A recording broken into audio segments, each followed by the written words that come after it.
Qualified immunity, a legal shield or a barrier to justice.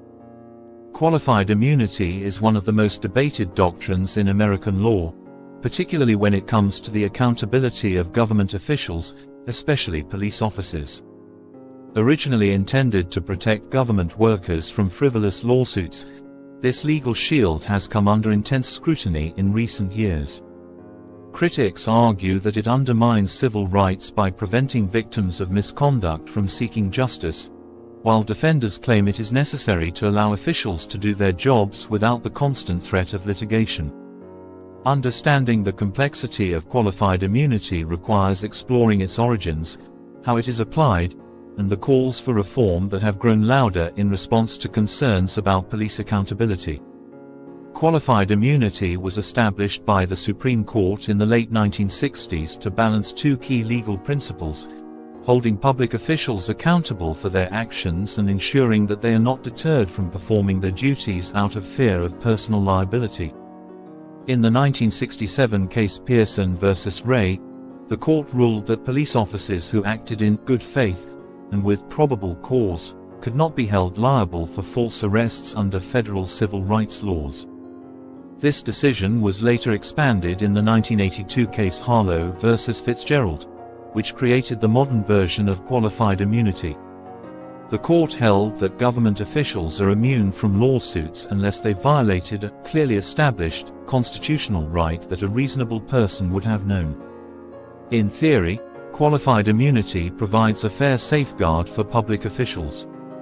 By shielding them from liability for decisions made in good faith, it ensures they can perform the duties without the constant fear of being sued.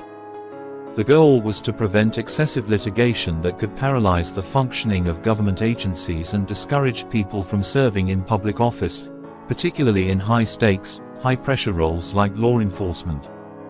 Under the qualified immunity doctrine, a plaintiff seeking to sue a government official, such as a police officer, must meet a high bar. It's not enough to prove that their rights were violated. Instead, the plaintiff must show that the official violated a clearly established right, meaning that there is a precedent where a court has previously ruled that the exact conduct in question was illegal. If such precedent does not exist, the official is granted immunity, even if their actions were, in fact, unconstitutional. This standard has made it difficult for plaintiffs to win cases against officials, particularly in instances of police misconduct. Courts have often applied the clearly established standard narrowly, requiring that the facts of the case closely match those of previous cases. In practice, this has meant that officials can sometimes escape accountability even when their actions were egregiously wrong. For instance, in the 2020 case Corbett v. Vickers, a court granted immunity to a police officer who accidentally shot a 10-year-old boy while aiming for a dog. Because no previous case had ruled that shooting at a dog and hitting a child was a constitutional violation, the officer was shielded by qualified immunity. Critics argue that qualified immunity has strayed far from its original purpose and now acts as a barrier to justice, particularly in cases of police misconduct. One of the primary concerns is that it allows officials to escape accountability even in cases where they have clearly violated someone's rights. Civil rights advocates argue that this undermines public trust in law enforcement and the justice system as a whole.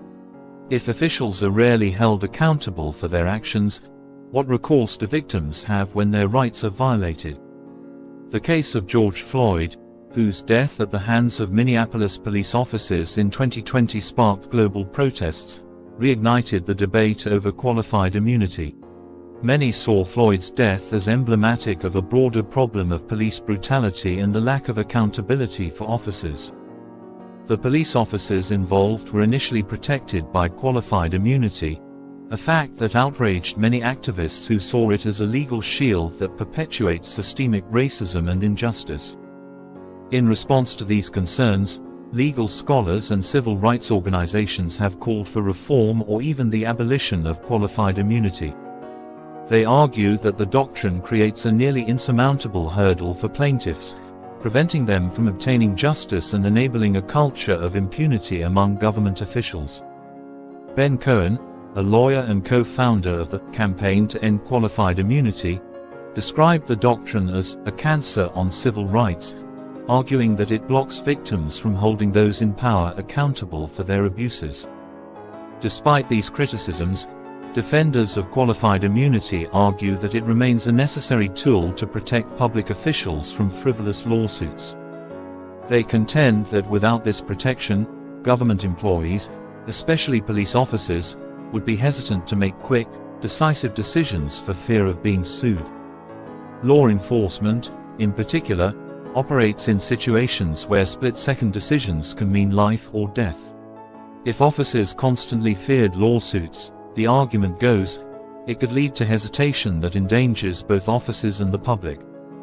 Qualified immunity, proponents argue, ensures that officials are not punished for making reasonable mistakes in the course of their duties. Without it, the legal system could be flooded with lawsuits, many of them unfounded, which would waste time and resources and deter capable individuals from pursuing public service.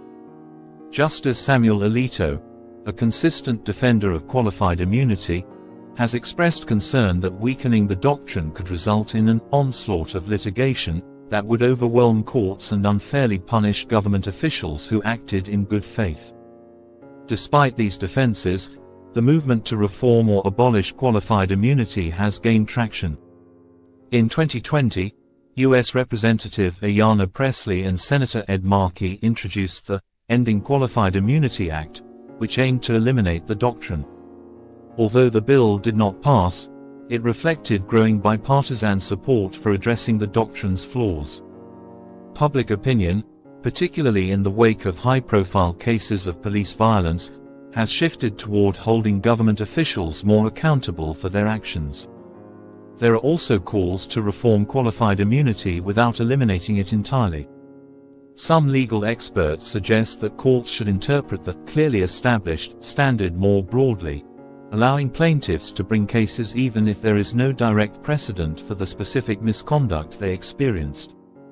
Others propose creating a system where government officials can be held liable for constitutional violations but are indemnified by their employers, ensuring that individuals are compensated for their harm without bankrupting officials for reasonable mistakes.